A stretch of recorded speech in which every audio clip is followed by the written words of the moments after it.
Shalom semua saudara dimanapun Anda berada saat ini. Kita akan mendengarkan renungan di hari ini.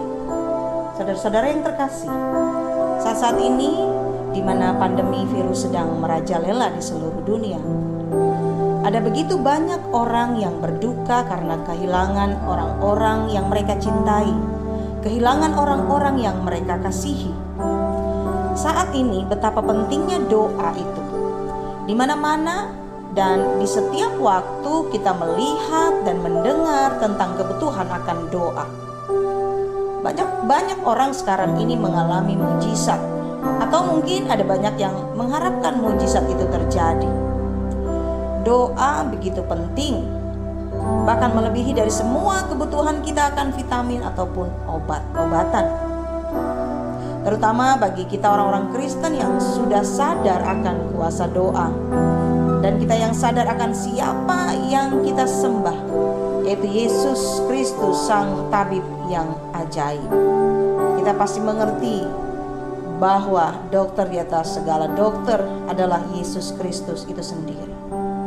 Saudara yang terkasih, saya ajak kita semua membuka di dalam Yakobus 4 ayat 3.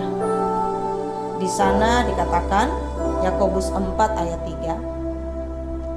Atau kamu berdoa juga, tetapi kamu tidak menerima apa-apa, karena kamu salah berdoa. Sebab yang kamu minta itu hendak kamu habiskan untuk memuaskan hawa nafsumu. Saudara yang terkasih, ada doa yang benar, berarti ada juga doa yang salah. Doa yang bagaimanakah yang dikatakan doa yang salah itu? Perhatikan pada ayat yang tadi kita sudah baca, dikatakan bahwa apa yang kamu minta hendak engkau habiskan untuk memuaskan hawa nafsumu. Saudara yang terkasih, ketahuilah bahwa ada banyak keinginan dalam diri manusia yang secara tidak disadari sesungguhnya adalah untuk menyenangkan diri sendiri. Sedangkan bagi Allah sesungguhnya orang-orang yang sudah Ia tebus dan orang-orang yang mau mengasihi Yesus dengan segenap hati seharusnya hidup bagi Tuhan saja. Apapun yang menjadi seruannya kepada Tuhan seharusnya itu untuk kepentingan kerajaannya. Jadi apapun yang saat ini yang menjadi kebutuhanmu di dalam doa, entah itu kebutuhan untuk kesembuhan orang-orang yang kau kasihi, mungkin kebutuhan untuk pekerjaan, untuk ekonomi, kesehatan, atau apapun yang ingin engkau sampaikan dalam doamu kepada Tuhan, biarlah itu berasal dari dasar hatimu dan ketulusanmu. Mungkin saat ini engkau rasa sudah banyak kali berdoa, sudah banyak doa yang kau naikkan kepada Tuhan, tetapi satu pun tidak terjawab. Mari kita mulai mengecek hati kita. Kita cek keberadaan hati kita di hadapan Tuhan. Apa yang sesungguhnya yang ada di dalam hati kita? Sudahkah semua doa kita keluar dari kesungguhan hati kita? Atau masih adakah hal lain yang tidak berkenan di hadapan Tuhan yang belum kita bereskan dengan Dia?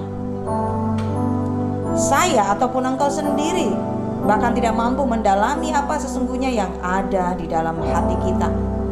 Hanya Roh Kudus yang mampu melakukannya. Hanya Roh Kudus yang mampu menyelidiki keberadaan hati kita. Raja Daud berkata dalam Mazmur 66 ayat 18-20, dikatakan di sana, seandainya ada niat jahat dalam hatiku, tentulah Tuhan tidak mau mendengar. Sesungguhnya Allah telah mendengar, Ia telah memperhatikan doa yang kuucapkan. Terpujilah Allah yang tidak menolak doaku dan tidak menjauhkan kasih setianya daripadaku. Saudara yang terkasih, saya berdoa kiranya Roh Kudus menolong untuk kita dapat memahami dan memperbaiki jika selama ini kita masih salah berdoa di hadapan Tuhan.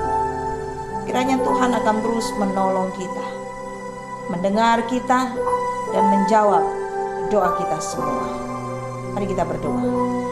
Bapa di surga, aku berdoa untuk semua orang yang mendengarkan renungan ini, bahwa mereka untuk dapat mengenali suara-Mu dan menyerahkan keberadaan hati mereka untuk Engkau uji, untuk Engkau bersihkan dari semua hal yang di luar kehendak-Mu. Aku percaya Tuhan, Engkau mengasihi setiap kami. Kasih-Mu tidak pernah berkesudahan, baik dahulu, sekarang, hingga nanti. Bapa di surga, aku percaya Engkau mendengarkan kami. Di dalam nama Tuhan Yesus Kristus, Juru Selamat kami yang hidup. Mari semua kita katakan bersama, amin, amin.